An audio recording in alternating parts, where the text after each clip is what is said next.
Bienvenidos a De Pediatra a Pediatra, un espacio para analizar a fondo los temas que encontramos en nuestra consulta diaria. Hoy vamos a abordar un escenario que vemos con muchísima frecuencia, la adenopatía cervical en niños. Es una de esas consultas que puede generar una enorme ansiedad en las familias y que requiere de nosotros un enfoque muy claro, muy sistemático. Si les gusta este tipo de análisis entre colegas, los invitamos a darle me gusta y suscribirse para no perderse futuras conversaciones. Es que la clave de todo esto es saber diferenciar lo común de lo verdaderamente preocupante. Por fortuna, y esto es algo que todas nuestras fuentes confirman, como el artículo de Acta Pediátrica de México, entre el 80 y el 90% de estos casos en pediatría son benignos, son reactivos. Nuestro objetivo hoy es trazar una ruta clara, desde que el paciente entra por la puerta hasta que tenemos un plan para abordar estos casos con seguridad y eficiencia en la atención primaria. Perfecto. Y para tener esa ruta clara nos apoyaremos en 4 recursos excelentes.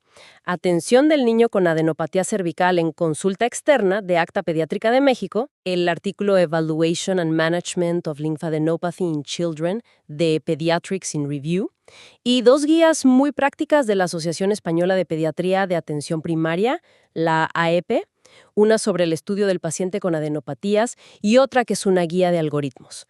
Así que tenemos una base muy sólida para esta conversación. Imaginemos la escena que todos conocemos. Entra a la consulta una mamá con su hija, digamos que se llama Sofía, de 4 años, preocupada porque le encontró una bolita en el cuello. A lo largo de nuestra conversación, volveremos a Sofía para aplicar estos conceptos.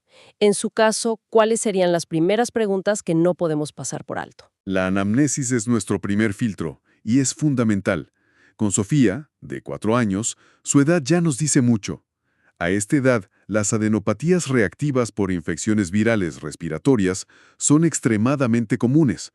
Si Sofía tuviera 15 años, aunque sigue siendo poco probable, tendríamos que tener en la mente la enfermedad de Hodgkin, que es muy rara antes de los 10 años. La edad nos cambia el espectro de posibilidades. Claro. Para nuestra Sofía de 4 años, la probabilidad de algo maligno es bajísima, lo cual ya es un dato tranquilizador desde el inicio. Pero, ¿y el tiempo? Si la mamá nos dice que apareció ayer versus hace 2 meses, estamos ante 2 escenarios completamente distintos. Totalmente. Esa es la segunda pregunta clave, el tiempo de evolución. Si es agudo o menos de 3 semanas, pensamos en una causa infecciosa, viral o bacteriana. Si es subagudo o crónico, de semanas a meses, nuestro diferencial se amplía.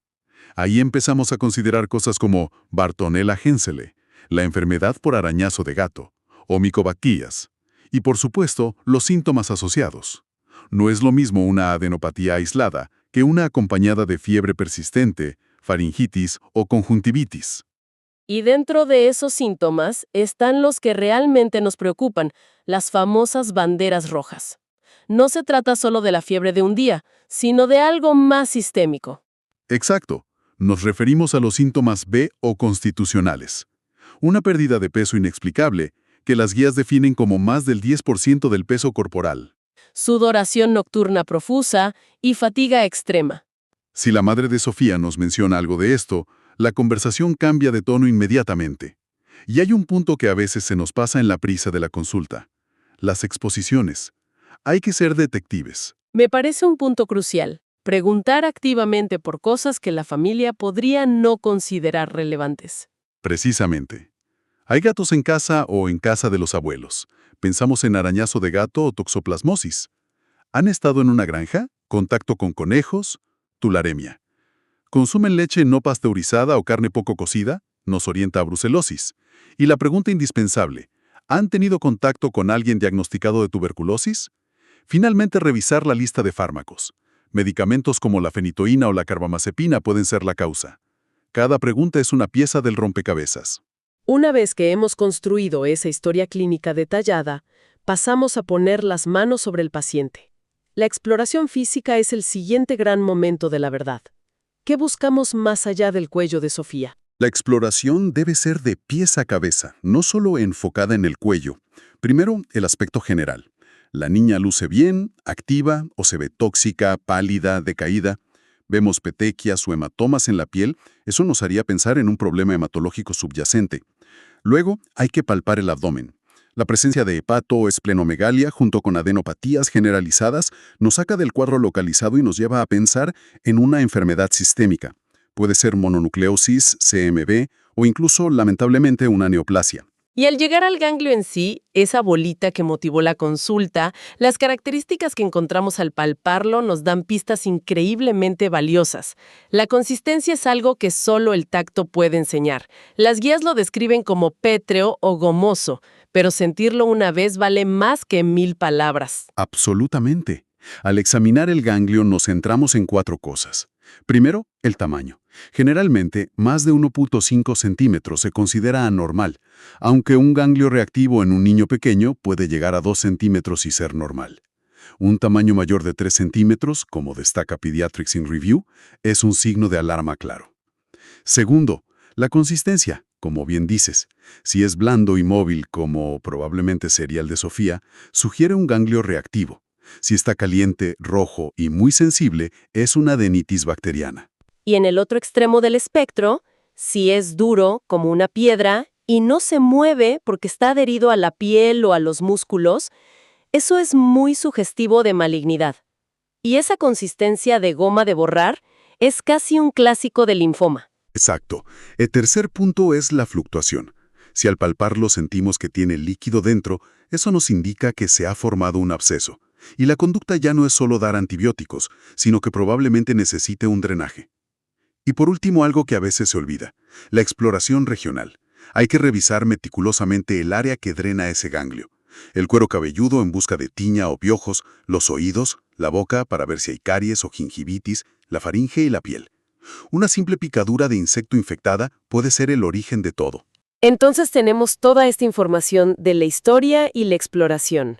El verdadero arte, como lo destaca la guía de algoritmos de la AEPPAP, es juntar estas piezas. El primer gran punto de decisión parece ser si estamos ante un problema en ambos lados del cuello o solo en uno. Ese es el primer corte, sí.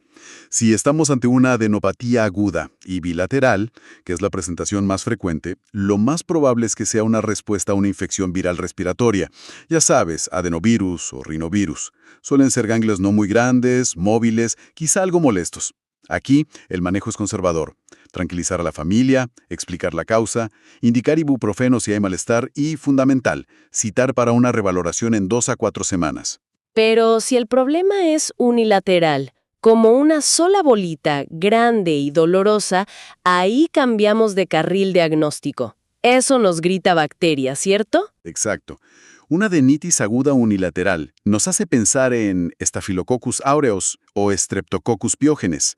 Aquí la conducta es diferente. Si el ganglio mide más de 2 centímetros y hay signos inflamatorios claros o fiebre, está indicado iniciar tratamiento antibiótico empírico oral. Opciones como cefadroxilo o amoxicilina con clavulánico son de primera línea, y es clave revalorar en 48 a 72 horas. Si no hay mejoría, tenemos que pensar en que el antibiótico no es el correcto, que se está formando un absceso o que la causa es otra. Para mí, los casos realmente desafiantes son esos que no se resuelven. La adenopatía que sigue ahí en la revisión de las 4 semanas. Esa que no es ni claramente viral ni una adenitis bacteriana típica. Ahí es donde el diagnóstico diferencial se amplía enormemente. Esos son los casos que requieren una investigación más profunda. Y es fascinante cómo los antecedentes nos guían. Si la familia de Sofía nos hubiera contado que acaban de adoptar un gatito y que la niña tuvo un rasguño, la enfermedad por arañazo de gato, por Bartonella hensele, subiría al primer puesto. Se presenta como un ganglio grande, regional, poco doloroso que a veces puede supurar. El diagnóstico se confirma con serología. Y hay otra entidad que vemos en preescolares, la infección por micobacterias no tuberculosas. Recuerdo un caso de un niño de 3 años con un ganglio submandibular que crecía lentamente durante meses, sin dolor, y la piel encima se puso de un color violáceo muy característico. Esa es la descripción clásica. Típicamente en niños de 1 a 5 años, un ganglio único, indoloro, que evoluciona de forma crónica y puede llegar a fistulizar. Aquí el tratamiento de elección no es médico, sino la exéresis quirúrgica completa del ganglio. Es importante diferenciarla de la tuberculosis ganglionar, donde suele haber un antecedente de contacto. El PPD es fuertemente positivo y puede haber hallazgos en la radiografía de tórax. Y no olvidar la mononucleosis, que aunque aguda, a veces deja adenopatías que tardan semanas o meses en desaparecer, típicamente en las cadenas cervicales posteriores y de forma simétrica. Hemos hablado de muchas posibilidades, pero quizás el punto más importante para nosotros como pediatras de primer contacto, el que nos quita el sueño, es saber cuándo debemos encender todas las alarmas, cuándo debemos pensar en malignidad y actuar de inmediato. De todos los datos que podemos recabar, los 4 documentos que hemos revisado coinciden en una cosa. La pieza de información más crítica es la localización. Un ganglio palpable en la fosa supraclavicular no es solo un signo, es una llamada a la acción inmediata. Fundamentalmente, cambia las reglas del juego. Totalmente. Un ganglio ahí no es negociable. Es una derivación casi automática porque su área de drenaje incluye el tórax y el abdomen, y eso nos obliga a descartar patología grave en esas zonas. ¿Qué otras banderas rojas debemos tener siempre presentes? Además de la localización supraclavicular, hay otras 3 características del ganglio que son preocupantes. Un tamaño mayor de 3 centímetros que además sigue creciendo. Una consistencia dura, pétrea o gomosa, y el hecho de que esté adherido a planos profundos, que no se mueva. Junto a esto, por supuesto, la presencia de los síntomas constitucionales que ya mencionamos. Fiebre prolongada, pérdida de peso, sudoración nocturna. Y si a eso se suma una hepatoesplenomegalia en la exploración, la necesidad de un estudio profundo es urgente. Entonces, si en nuestra consulta con Sofía no encontramos ninguna de estas banderas rojas, pero el cuadro no es del todo claro o no se resuelve con la observación inicial, ¿qué estudios podemos solicitar desde la atención primaria para avanzar? Podemos empezar con un primer escalón de estudios. Una biometría hemática completa, para ver si hay citopenias o blastos. Una velocidad de sedimentación globular, que es un marcador inespecífico de inflamación. Y pruebas de función hepática. Dependiendo de la sospecha, podemos añadir serologías para Epstein-Barr, CMV, toxoplasma o Bartonella. Un estudio muy simple y de gran valor es la prueba de tuberculina o PPD. Y no debemos subestimar la radiografía de tórax, que nos permite descartar adenopatías en el mediastino de forma rápida y barata. Y si estos estudios salen alterados, o si la adenopatía simplemente persiste sin diagnóstico después de 4 a 6 semanas de seguimiento, es el momento de pasar el testigo. Ese es el punto de corte. En ese momento, lo correcto es derivar para estudios de segundo o tercer nivel. Esto puede incluir una ecografía, que nos da mucha información sobre la estructura del ganglio, o en última instancia, una biopsia por escisión que sigue siendo el estándar de oro para el diagnóstico definitivo. Como en toda nuestra práctica, hay trampas en las que podemos caer. Hablemos de los errores comunes en el manejo de la adenopatía cervical, para poder evitarlos. Uno que veo con frecuencia es la impaciencia. Sí, no respetar el periodo de observación es un error frecuente. Ante un niño como Sofía, con una adenopatía de aspecto benigno y sin signos de alarma, la conducta más prudente es observar durante 3 o 4 semanas. Lanzarse a hacer estudios de inmediato puede generar más ansiedad y gastos innecesarios. Otro error, como mencionamos antes, es no hacer una exploración regional completa y pasar por alto una caries o una tiña capitis, que es la verdadera causa. Pero hay un error que todas las guías subrayan en negrita y con mayúsculas, y es una práctica que debemos desterrar. Sin duda, el error más crítico es administrar corticoides sin tener un diagnóstico definitivo. Es muy tentador querer desinflamar el ganglio rápidamente. Pero los corticoides pueden enmascarar una leucemia o un linfoma. Pueden provocar una mejoría transitoria que retrasa el diagnóstico semanas cruciales, y eso empeora significativamente el pronóstico. Si no sabemos la causa, los corticoides están contraindicados. Y finalmente, hablemos del otro paciente en la habitación, la ansiedad de la familia. Es un componente central de estas consultas en de pediatra a pediatra. La palabra bulto o ganglio puede ser aterradora. ¿Cómo manejamos esa parte? La comunicación es nuestra herramienta más poderosa. El primer paso es validar su preocupación.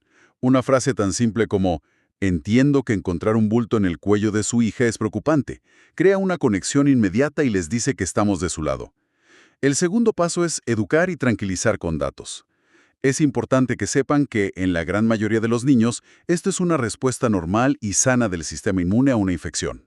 Y creo que también es muy efectivo darles un papel activo.